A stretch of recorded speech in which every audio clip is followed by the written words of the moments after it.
Welcome back to your Daily Dose. I'm here with Sharon, aka Twitchy Woman, and we're talking about community and Parkinson's. And you were diagnosed in what year again?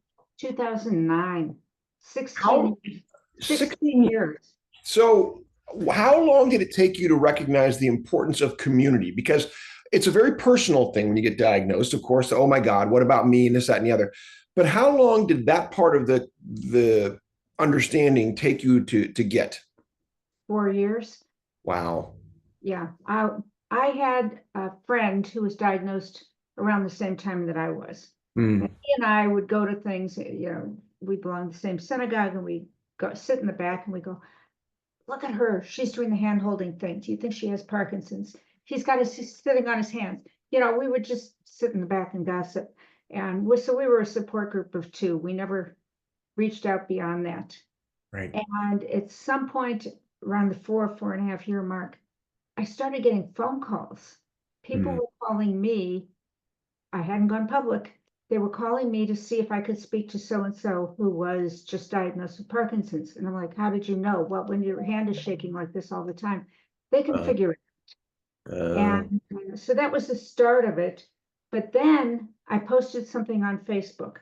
Now I had already started my blog. I started my blog 10 years ago. So hmm 2000, when did I start? 2015.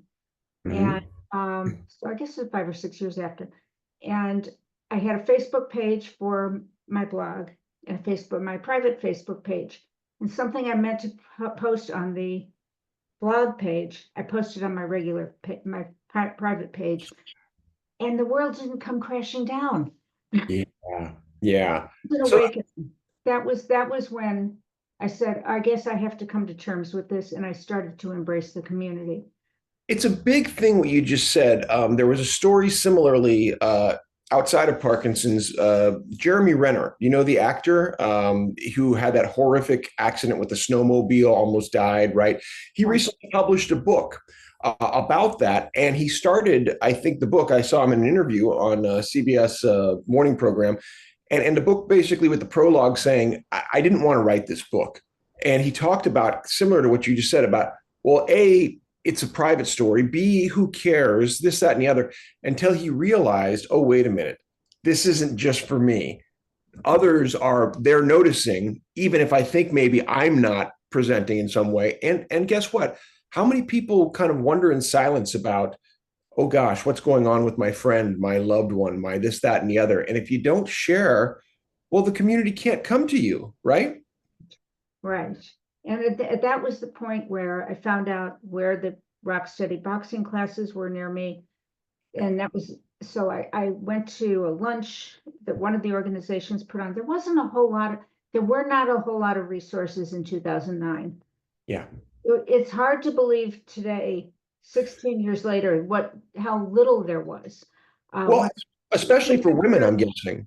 even when I started blogging in 2015, I couldn't find other blogs. Right. Parkinson's. Now you go out there and there's got to be several hundred of them. Right. Right. Actually, I'm ranked number 2.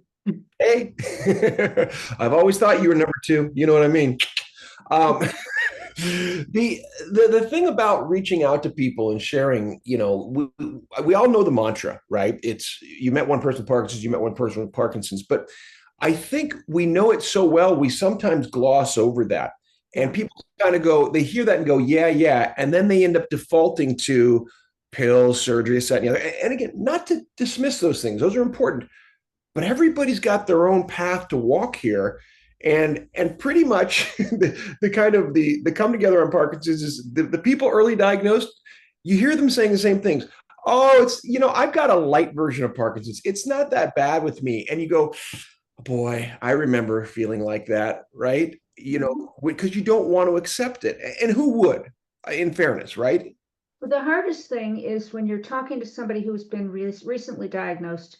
Mm, And by the way, very few of us got information from our doctors about Parkinson's in 2009. And there right. wasn't a whole lot on the internet. So we were just going through this blindly. Guess what? It's not a whole lot better today, even Mm, with everything that's out there. But where was I going with this? Hello, blame it on Parkinson's. I talked to people who are recently diagnosed and they said, well, is this Parkinson's? Is that Parkinson's? And I said, probably, you Yeah. know, there are so many different symptoms there. You know, I saw a headline today saying that it's really two separate diseases that are going on. And they're really clusters. They don't know if it's one thing or if it's 10 things that are Right. going, you know, if it's an autoimmune thing.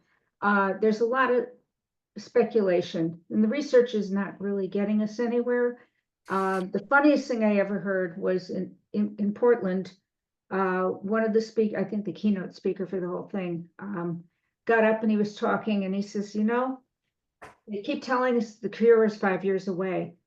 And 5 years later, it's still 5 years away. Yeah. It's a constant moving target. And I tell people, well, now maybe it's 4 years, but you know, it's going to keep getting put off. It's like if you got a dartboard and you just keep throwing darts, eventually something's going to stick, maybe. Yeah. Maybe. But I if you mean, were me throwing the darts, they would be all over the place. And that's pretty much what's going on out there. well, we're going to come back. We're going to talk more about what we see, don't see in the research, and again, what we can do, because you do a great job of this. It's certainly a part of what we do at Yes and Exercise. We're talking about agency. We're talking about people empowering themselves. I mean, yeah, there's the information and then there's what we're going to do with it. So let's come back and talk more about that. Okay. Okay. Sounds good.